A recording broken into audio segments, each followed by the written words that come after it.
or a prophet who speaks in the name of another God. No, hang on. Did Muhammad speak in the name of Yahweh? No. So he's a false prophet. According to the Bible, he should have been put to death. Can you read it again? Why this hatred for Prophet Muhammad? Are you listening to Hatim or not? Muhammad is not a prophet because he didn't know the name of Yahweh. This is according to Deuteronomy 18. Who said Yahweh? There is no Yahweh in your Bible. There is no Yahweh in your whole Bible. He was not an Israelite, was he? He was an Arab. Abraham Israelite? And he didn't do any miracles. So according to those three criteria, he should have been put to death. According to the Bible, he should have been put to death. Can you read it?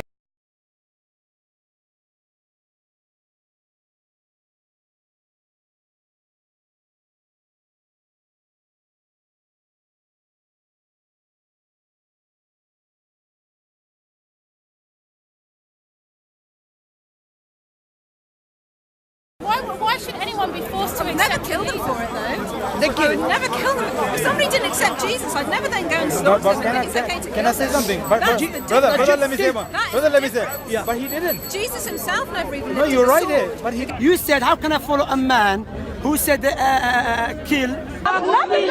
No, Jesus. In fact, Jesus said just the opposite.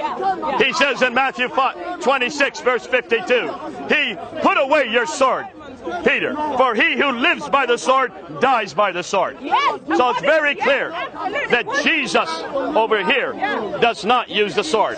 Sorry, Jesus over here.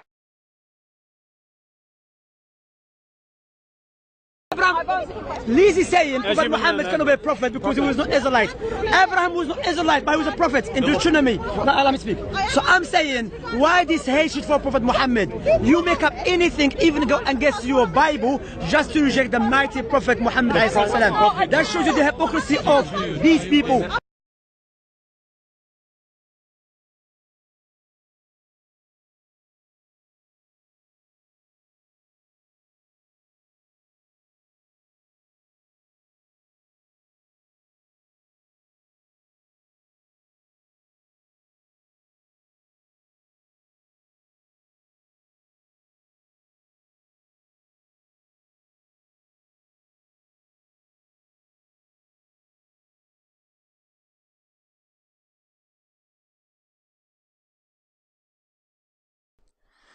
But the prophet who presumes to speak a word in my name that I have not commanded him to speak, or who speaks in the name of other gods, that same prophet shall die. And if you say in your heart, how may we know the word that the Lord has not spoken? When a prophet speaks in the name of the Lord, if the word does not come to pass or come true, that is a word that the Lord has not spoken. Is that the book should not have a failed prophecy. Deuteronomy 18:22 says that if a prophet speaks something and it doesn't happen, don't listen to him. In short, that is a false prophet. Now it turns out that there are passages in both the Old Testament and the New that predict something and then it doesn't happen.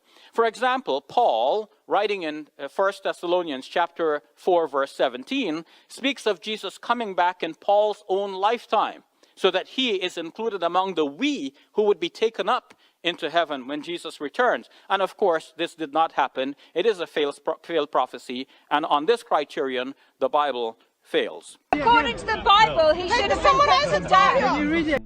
You know, how is Jesus going to return? Is he going to return? Yes, I believe Jesus said he's going to return.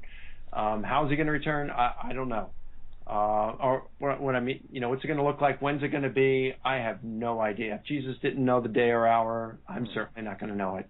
And the earliest Christians, including Paul, at least for a while with Paul, before writing 2 Corinthians, by the time you get to the mid-50s, it appeared that these earliest Christians believed that Jesus was coming back in their lifetime, and by the time you got to the mid-50s, Paul was seeming to come to the realization it was probably not going to be within their lifetimes.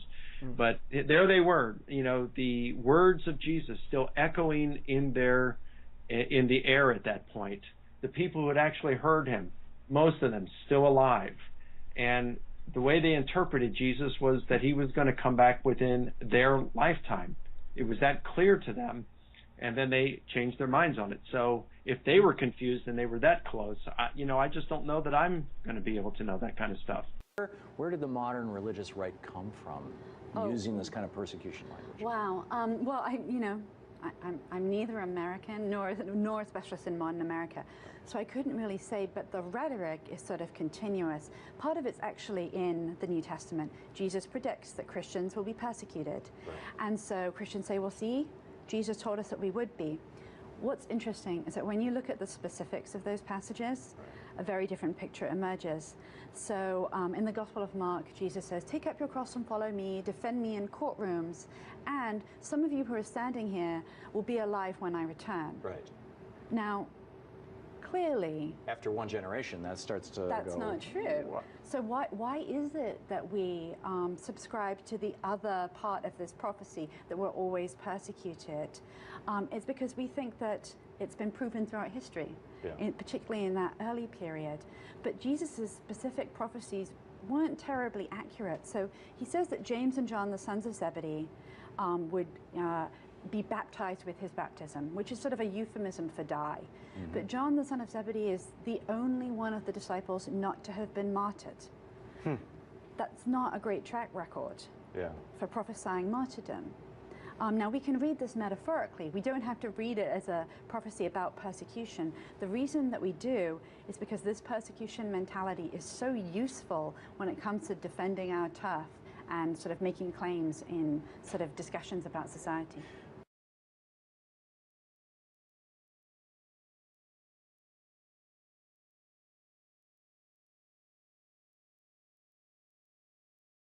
We know that the doctrine of the Trinity took a couple of 100 years to develop.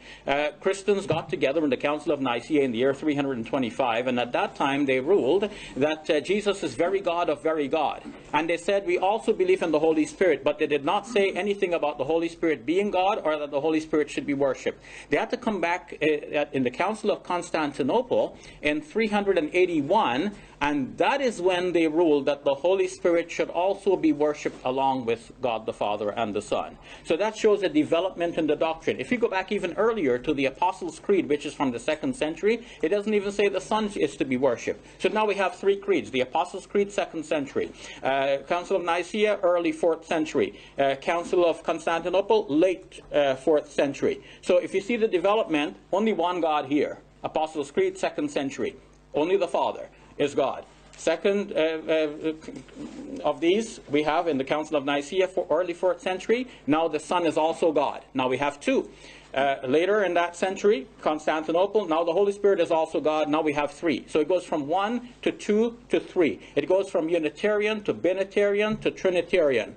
And still, I say Trinitarian with some qualification, because the idea that how these three can still be one, that this took more time to be worked out. That does not mean that some of the earlier church fathers did not have some inkling of this. Yes, there is development. I've shown that this development started even with the Gospel according to John, and even before the Gospel according to